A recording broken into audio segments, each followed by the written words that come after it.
آغاز کرتے ہیں۔ سب سے پہلے تو یہ بتائیے کہ زکوٰۃ کی جو اہمیت اور فضیلت قرآن نے بیان کی ہے بہت کیٹیگوریکل اور تواتر کے ساتھ، اور پھر سب سے بڑی بات کہ نماز کے بعد جس عبادت کا ذکر آیا وہ زکوٰۃ کا آیا، آغاز کی۔ بسم اللہ الرحمن الرحیم، حامدا و مسلیا و مسلما، جزا اللہ عنا محمدا صلی اللہ علیہ وسلم ما هو اہلہ، استغفر اللہ ربی من کل ذنب و اتوب الیہ۔ بہت شکریہ جنید اقبال صاحب۔ گفتگو کرنے سے پہلے میں اس ادارے کے مالکان کو صد مبارک دینا چاہوں گا کہ انہوں نے ہمیں آج اتنے پیارے موضوع پر اپنے بھائیوں سے بات کرنے کا موقع فراہم کیا، ماشاءاللہ، اور اس میں آپ نے جس انداز سے لوگوں کے قلوب و اذہان کو جھنجھوڑا ہے، اللہ آپ کو اس کا اجر عطا کرے۔ آپ بزرگ ہیں، بس میرے لیے دعا کیا کیجیے۔ قرآن حکیم کی روشنی میں زکوٰۃ کی اہمیت اور فضیلت اتنی زیادہ ہے کہ 82 مرتبہ 80 سے زائد مرتبہ قرآن میں زکوٰۃ دینے کا ذکر ہے، اور اگر میرے جیسا طالب علم اس کو بیان کرنے بیٹھے تو اس وقت سے لے کر افطاری تک میں قرآن کی آیات کو ہی واضح نہیں کر سکتا۔ اللہ اللہ اللہ، یہ میرے جیسے ادنا طالب علم کی بات ہے، کس کی ہمت ہے۔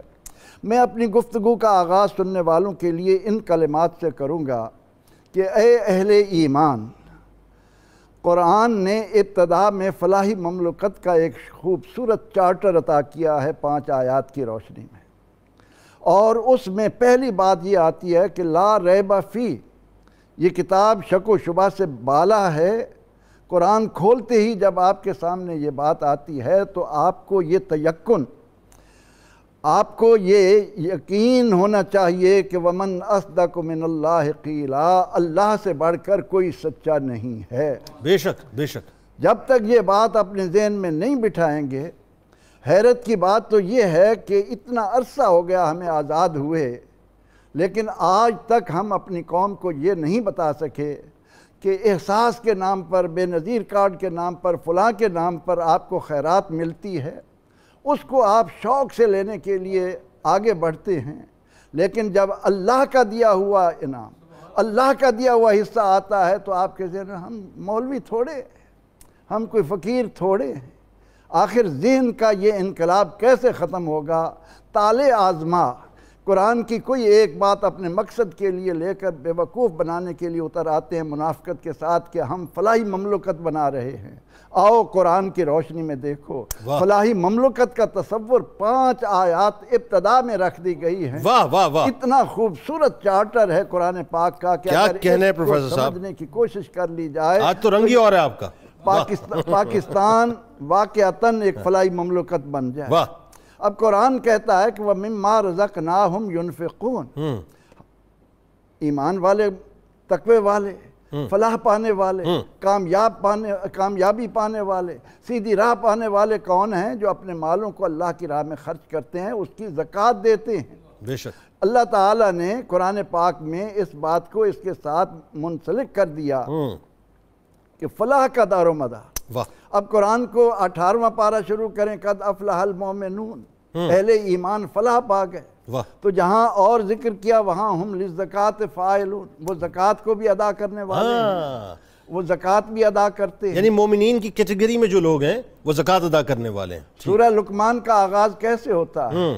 ارشاد ہوتا ہے کہ تلک آیات الحکیم، یہ کتاب حکیم کی آیات ہیں۔ تلک آیات الکتاب الحکیم، دانائی سے معمور کتاب کی باتیں ہیں۔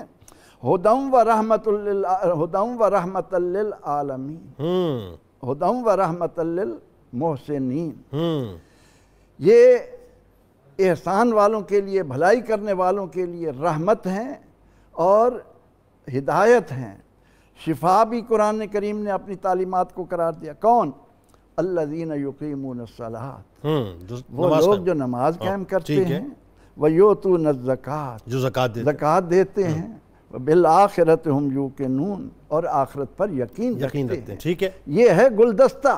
واہ، پورے گلدستے کو لے کر، یعنی حیرت کی بات ہے کہ جس کو نبی جیسی شکل بنانا پسند نہیں، جس کو پیغمبر جیسی معاشرت پسند نہیں، جس کو پیغمبر جیسا رہن سہن پسند نہیں، جس کو پیغمبر جیسا اخلاق پسند نہیں، ان کی زبانوں سے قوم کو درس دیا جاتا ہے کہ ہم فلاحی مملکت کا تصور لے کر آ رہے ہیں، فلاحی تصور زکوٰۃ کے ذریعے وہ شخص لائے گا جو اس پورے گلدستے کو سامنے رکھ کر کیسا خوبصورت اعلان ہے قرآن پاک کا، الذین ان مکناہم فی الارض، وہ لوگ جنہیں ہم نے زمین میں تمکنت عطا کی، جنہیں ہم نے زمین میں حکومت عطا کی ہے، ان کی خوبی کیا ہے؟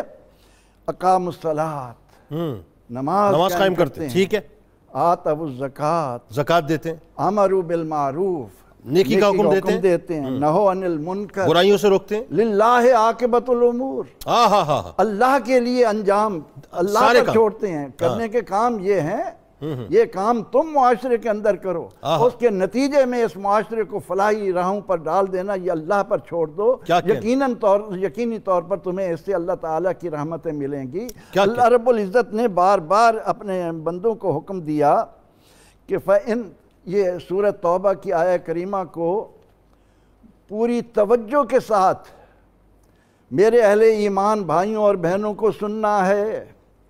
کون کہہ رہا ہے؟ سن رہے ہیں آپ کو، اس وقت لوگ سن رہے ہیں۔ کون کہہ رہا ہے؟ اللہ کہہ رہا ہے، جس سے بڑھ کر کوئی سچا نہیں ہے۔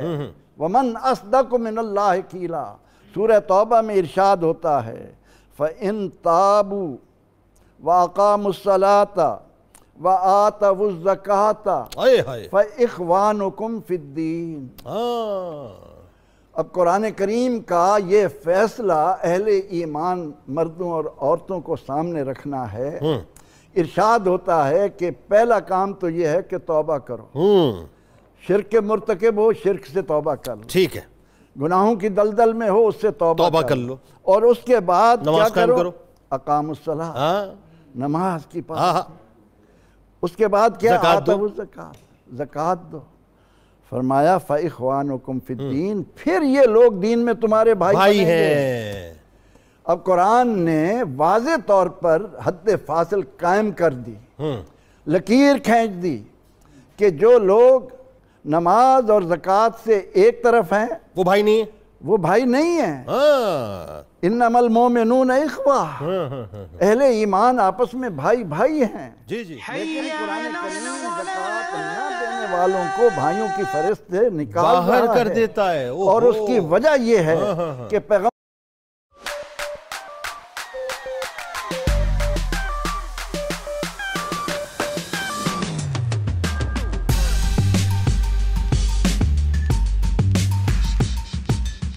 اور اس کی وجہ یہ ہے کہ پیغمبر رحمت صلی اللہ علیہ وسلم نے الزکوٰۃ قنطرۃ الاسلام، اسلام کا خزانہ قرار دے کر امت کو بتا دیا، اور امت نے اسے اس انداز میں لیا کہ خلیفۃ الرسول صدیق اکبر کھڑے ہو گئے، بالکل ٹھیک ہے، اور فرمایا کہ نماز بے شک پڑھو، حج بے شک کرو، روزے بے شک کرو، زکوٰۃ نہیں دو گے تو تمہیں مسلمان نہیں مانا جائے گا۔ اونٹ کی ایک رسی بھی کسی کے اوپر ہے تو میں لے کے رہوں گا، میں ان کے خلاف جہاد کروں گا، خواہ اس کے مقابلے میں میرا کوئی بھی ساتھ نہ دے۔ یہ ایک ڈیبیٹیبل سوال، اس پہ آگے جا کے بات کرتے ہیں، کیونکہ یہ تو ظاہر اس وقت تو مدینہ کی ریاست میں ریاستی امور خلیفہ وقت ظاہر دیکھ رہے تھے، تو ان کے پاس اتھارٹی تھی ظاہر وہ کلیکشن کی، اور سارا وہ ریاست کا کام تھا زکوٰۃ کو کلیکٹ کرنا۔